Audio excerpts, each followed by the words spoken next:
Today at a hockey game at Lynch Arena to celebrate the senior night, bringing together communities from across the state. Instead, an act of senseless violence has taken the lives of two innocent victims, with the suspect taking his own life. 3 other victims are now in the hospital fighting for their lives. Our prayers go out to the victims, to the families, and everyone impacted by this devastating incident. I understand the media and our community want answers about what happened, and the Pawtucket Police Department, in coordination with the Attorney General's office and other law enforcement agencies, are in the middle of an active investigation. They have already interviewed more than 100 witnesses and are reviewing multiple videos of the shooting.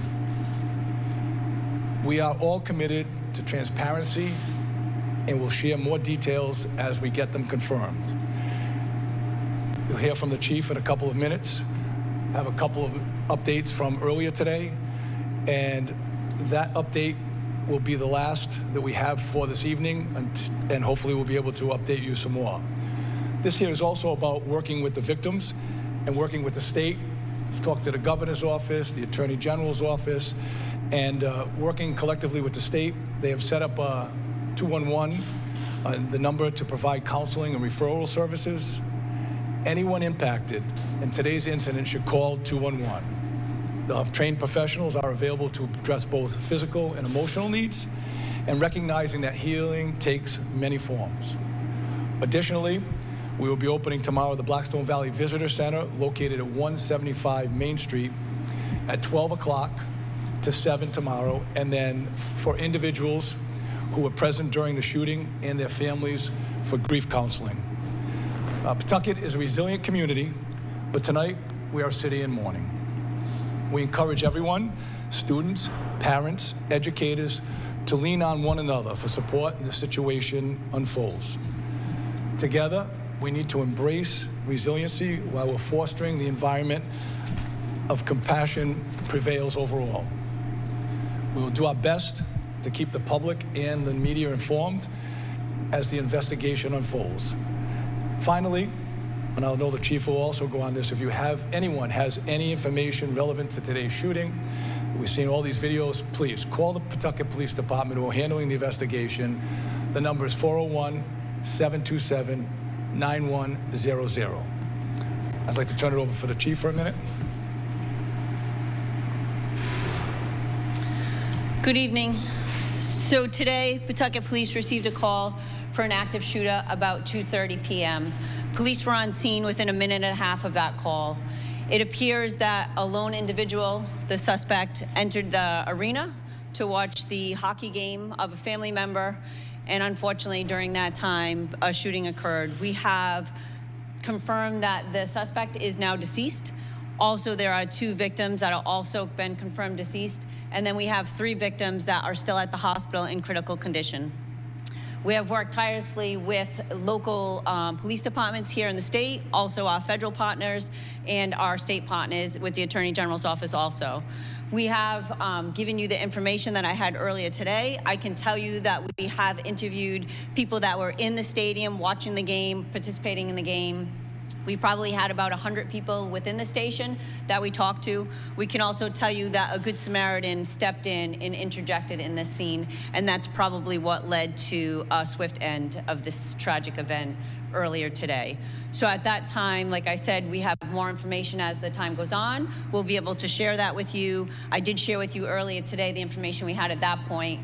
The only thing we have to add again is that we have interviewed many people that were there. We're also accepting videos it was live streamed videos from parents that were videoing their kids while they were playing the game. So we ask you to obviously take those videos, forward them to the detectives. It's Detective Webb, like the mayor said, 401-727-9100, extension 1711. We also have 211 set up for any kind of emotional support that people may need within the city. Again, we're here to assist, so anything that we can do to kind of assist the community out there. And again, any information that you have that you think may be relevant, we ask that you share it with us, because again, we're not sure exactly what videos were out there and who was videotaping at the time, but that's the information that we have at this point. Chief, can you describe how this Good Samaritan stopped this person? What I can say is that he interjected and he attempted to subdue him. Did he tackle him, or? So that is all part of, like I said, during the investigation, but I can tell you that a Good Samaritan did step in. And did the shooter have a son on the hockey team when he was playing? So again, like I said earlier today, I can identify that there was one lone suspect, that this was a targeted event. It looked like it was a family dispute, and there was one individual that was a family friend. But as for identifying the victims at this time, it's too early in the investigation to identify people, because obviously we want to make sure that their families are well aware of what's going on before we put it out to the public. Did the suspect have interviews to go to? Again, what I can tell you is that the suspect did have a firearm. As to how many firearms he had, that's all part of the investigation, and that information will be released later. Those firearms retrieved at the scene, found at the scene. We did retrieve firearms on the scene. Did any type of a restraining order, any type of threats that this suspect may have made against any members? So that has not come to our attention during the initial stages of the investigation. We haven't seen that, but again, it's very early on. It just happened earlier today, so we are investigating that. We're looking at all avenues. If there was any motivation, if there was any type of incident leading up to that, we don't have any of that information at this time that we know of. So as that develops, obviously, we will look into that and fully investigate that. Was it a family friend who was killed or injured? Again, we're not going to release the victims at this point because, you know, the privacy of the victims and their families, but that information will come out later. Initially, the thought was it was all members of the same family. Is there now a family friend part of this group? Correct. Okay. Family members and a family friend. Correct. Was the suspect known to police at all? Have you guys had any prior interactions with them? Pawtucket has not had prior interactions. Was there any security at the arena, like metal detectors or security guard by chance? No. As for the suspect, can you confirm whether the suspect is a male, female? We've heard that it's a transgender person. Is that something that he has in terms of information? So what I can say right now that we have identified the person, the suspect, by a birth name. The birth name was Robert Dorgan. We have also learned that the person does go by the name of Roberta, also uses a last name of Esposito. But again, that will be all confirmed throughout the course of the investigation as to their status. That really doesn't have anything to do with the investigation. Do you have the age? Yeah, that's good. The age of the suspect? 1969 he was born. Do you know if the gun was legally purchased? At this time, it's still part of the investigation, so we will be investigating the firearms, where they come from, where they were purchased, and whether or not they had a permit to carry.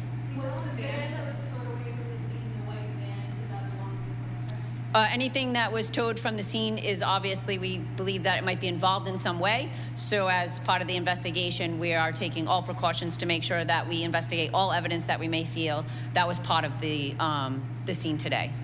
Mayor, have you been in touch with Governor McKee? Is there a reason he isn't here tonight? Yes, no, we've been in touch. He's been allowing and, I'm sorry. He's been supporting, as well as the Attorney General and many others.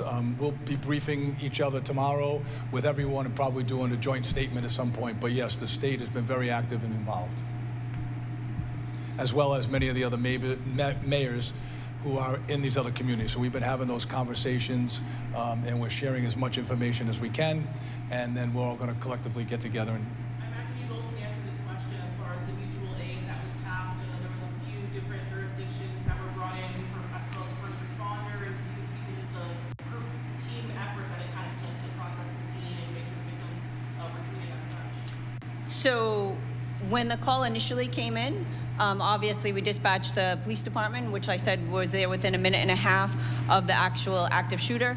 And the fire department, once it was safe for them to come in, they administered aid, also with our police officers inside administered aid. I can tell you that most of the departments that responded for mutual aid were more administrative aid. They helped us secure the scene. They helped us on the outpost. And again, there were so many departments that came to our aid. It was phenomenal to see all the assistance that we had, whether it be our local partners, our state partners, and our federal partners. As soon as they heard a call for service, they all came. So again, tomorrow we'll be touching base with all of them, but most of them were on administrative aid outside of the scene. So that will all depend on the investigation, but at this point it is closed.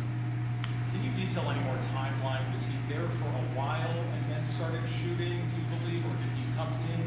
So that's all part of the investigation. Obviously, we're going to develop a timeline, but at this point it's too early on to be able to release that to the public. But we are developing a timeline of presence and how long he had been there But for. you believe he had multiple weapons? Because What I said was all part of the investigation, and then we'll determine that later. But at this point, we're not going to give up how many weapons the person had. You still believe he died from a self-inflicted gunshot? Correct. What do the next 24 hours look like for the department? So really, like I said, we're still at the initial stages of the investigation. So after we have spoken to many, many victims and witnesses today, we're going to obviously collect all that information. The detectives will meet together. We'll have a debriefing. They'll compare all the information. We'll reach out to family. We'll try to establish a timeline like we spoke about. Whether or not there's any motive, we'll try to talk to different people. So it's going to be a very busy next 24, 48 hours trying to gather the story, right? We want to make sure that the information that we're given is factual and it's accurate, and that we're not going off of hearsay or things that are on social media. Unfortunately, because social media is so popular, things get out there that maybe necessarily aren't true. So we're trying to quell those kind of rumors and make sure that all the information that we're putting out there is factual. The victims were hospitalized in critical condition. Have you been able to speak with them? So the victims are at the hospital. We have detectives stationed there, but as of right now, we don't have statements from them. Chief, can you confirm, so was there a training for active shooter actually going on in the city which helped with the response? So we did have an initial training that was separate and apart from this, a normal training within the city for a police department. But that helped with the response, having that. We had several members that were here on training on days off. So we had additional members, if that's right, we had additional members of the police department that were around, so the response was immediate. Obviously, it's right next to the police station. Like I said, we were there within a minute and a half. Were any of the players related to the two people who died, who were killed? So again, I don't want to get into the family ties because again, they do have an expectation of privacy and a right of privacy, and we'd like to, be able to honor that. It's a tragic event for everybody that was there today, but especially a family. There were so many family members there that were part of this incident. So again, we respect their privacy and we're trying to work with them. Have the police Thank you. retrieved any type of either diary or journal or video or any type of confession that the shooter made by? It's too early in the investigation to give anything. Thank you very much. I'll give it back to you, Major. No, but thank you. Again, our hearts go out to the families. This is about trying to grieve as the police do their investigation, and we will release as much information as soon as we have it. So thank you. Appreciate you.